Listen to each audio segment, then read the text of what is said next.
For 1.7 years. He joined Toastmasters in order to learn how to become less of a boring speaker.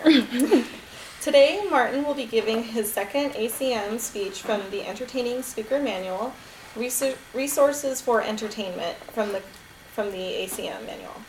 The objective of this is to draw entertaining materials from sources other than personal experiences and adapt this to suit the topic, personality, and audience.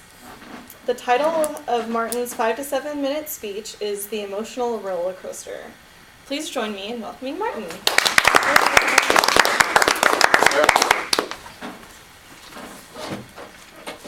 How many of you here have been watching the Olympics? Do you notice one thing that I'm doing? I'm not raising my hand. I actually have not really been watching the Olympics at all. And I don't really watch much of sports. And a lot of people ask the same question that you are all probably thinking in your heads, which is, why does this guy not watch any sports? And I'm going to do the same thing that you guys do before I answer your question, which is to tell you all the reasons why it's fun to watch sports and sports are enjoyable.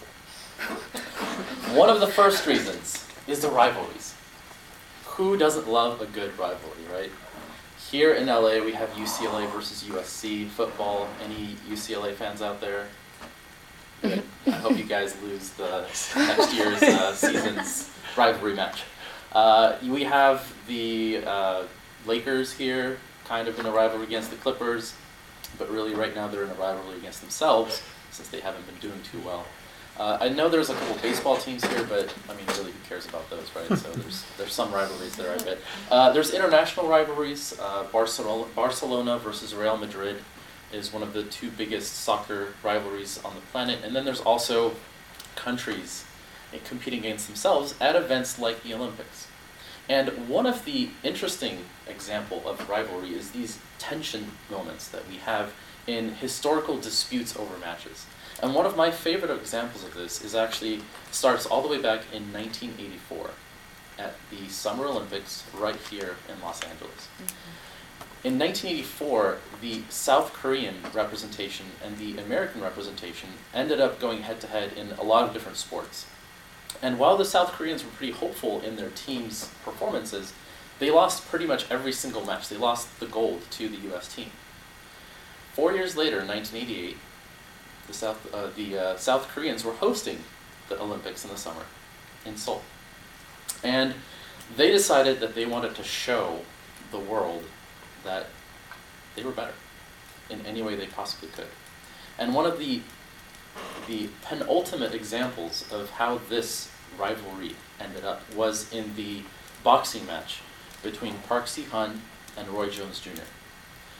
The way that boxing works in the Olympics is there's 3 rounds and there's 5 judges, and they give scores for each of the rounds, and it's kind of a best of the votes of the judges.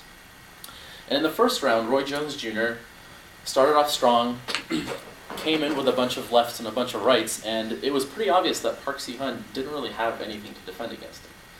During the second round, he went even more all out, and even the commentators were saying that this guy, he doesn't even need to apply any strategy. Wherever he stands, on whichever side he goes, he's getting hits in onto Park Si-hun. He was just that good. In the third round, it was basically no contest. At the end, they counted that he had 84 contact punches to Park Si-hun's 30. And as the audience is sitting there starting to slowly cheer for the American, as the judges are waiting for the results to come in, or for their tallies to come in, the commentators are pretty confident, at least the American ones, saying, this is kind of a clear and shut case. There's no way that the American loses because he was just all over this guy. And then the referee picks up the Korean's hand and says, Koreans won it.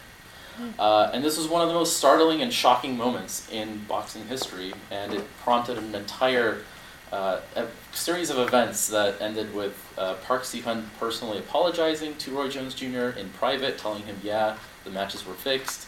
3 of the judges being banned for life from judging because they actually took money. Unfortunately, all of this took years to figure out, so the gold medal still stands with Park Si-hun. So rivalries, these kinds of things bring another interesting aspect of sports, which is the drama. And one of the more interesting pieces of drama is something that actually happened yesterday. It shows what we love about the emotion of competition. So yesterday there was a 5,000 meter race between women from around the world, and the American and the New Zealand racers tripped over each other 3,000 meters into the race.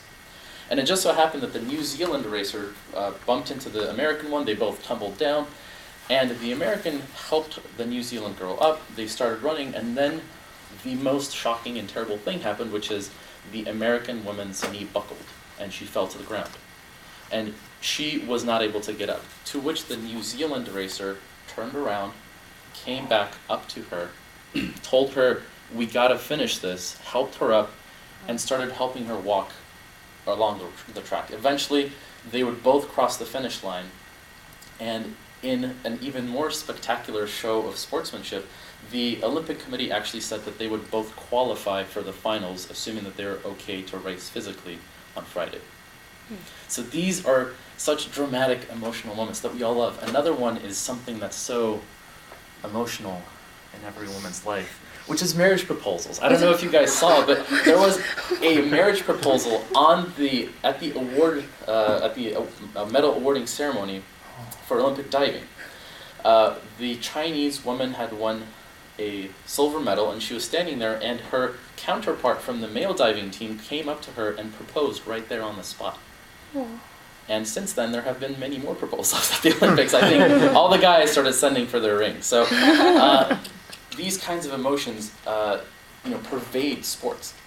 And then the third thing that I really like about sports is the fans themselves. There's a lot of emotion and stories that are tied in being a fan, all the way from how much the Brazilians are booing everyone for some reason, to just local sports and stories about local teams. One of my favorite, actually from, unfortunately, a baseball story, where you had a father take a son to the baseball game, tell him about how back in the day he was able to catch a ball by some superstar, and building the son up throughout the entire of the game, saying, hey, maybe we're going to be able to catch a ball in your first game ever.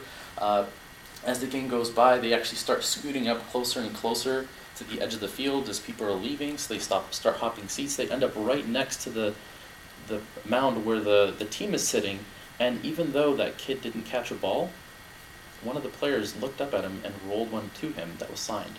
So he was able to get a game ball. It's these heart-warming moments that make you think, wow, I really want to watch sports. So why don't I?